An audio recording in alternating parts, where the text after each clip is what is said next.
And then also, I missed the MotoGP race because I went out for an Easter brunch. And you know the deal. You put on a suit, you wear a pink shirt because it's Easter, right? You get a little fucking fruity with it, right? You go out there, do your thing, and went out to brunch. There's never anything healthy at brunch. You try to eat some salad or fucking some sort of something. And it's just, so I got that fucking going on, I don't know. I'm actually happy with what I'm doing right now. All right. The fact that I am not doing anything bad to myself and I'm still sort of dropping weight, I just didn't need that BMI fucking smashing me in the face. Fucking cunt. I gotta fucking start. I gotta start going on my old man walks. People, I gotta buy a sweater and I gotta buy like some of those big white sneakers that old fucking people wear, right? With the fucking Velcro straps across them. Just go for a walk. I always love seeing old couples like that. You ever see the old ones that they're still holding hands or they're still arm in arm? Granted, they might be just holding each other up, but I like to think it's still. Look at them. Look at them. They made it. They raised their kids. I wonder what conversations are like when you get to be that old with somebody.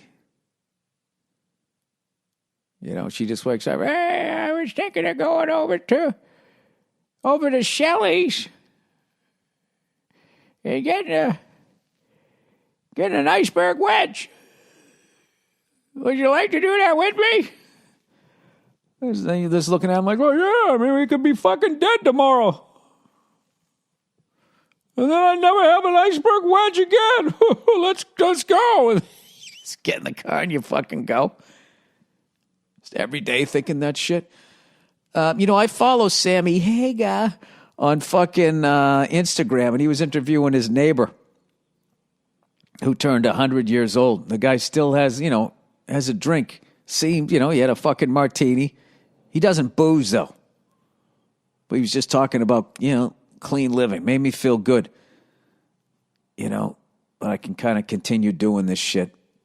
I'm getting to the point, though. It's kind of cool. Like, I don't fucking miss it as bad at night.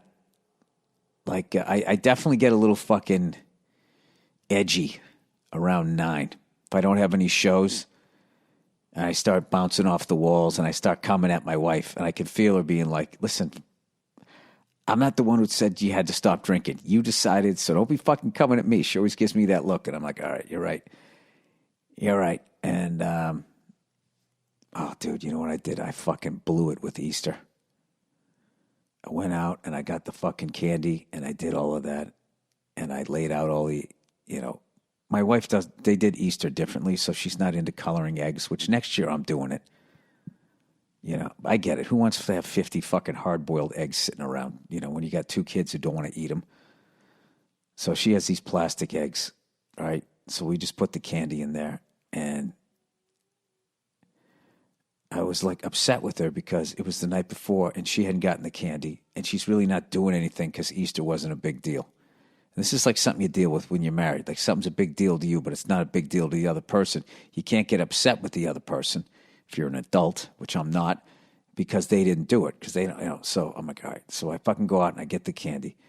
I put the candy in each one of the little fucking eggs. All right. And then I just put my daughter to bed. And a lot of times she gets up. She comes walking, across the hall into our room or whatever, And I'm like, well, I can't start hiding the things until she goes to sleep.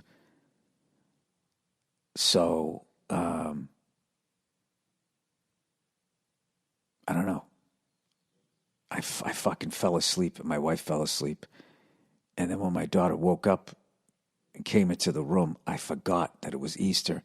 And she went downstairs and all the eggs with the candy were just sitting there on the counter. Like the Easter bunny was late. And he just said, here, you fucking hide them. And she still was excited and all that.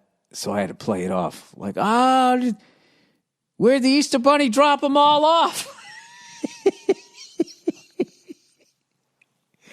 At least I had the brains to hide the bags of candy after I did it.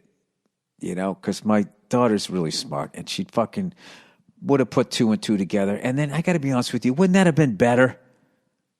Rather than start this fucking lie. I don't understand this whole fucking, oh, what a tangled web we weave when first we practice to deceive. And then one of the first things you do is you tell like that fucking, the LSD lie of tooth fairies and rabbits and Santa Claus and all of this fucking shit.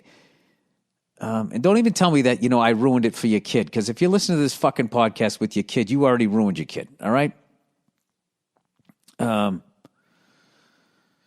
Anyway, yeah, so I fucking blew it. And then I was upset. I was really upset with myself. Then my wife didn't think it was that big a deal, which then upset me that she didn't. What do you mean it's not big? How come, I even text her. I said, you come upstairs. You come downstairs. You fucking hide the fucking candy. Whatever. I'm sure it's my fucking fault somewhere along the line. Anyway,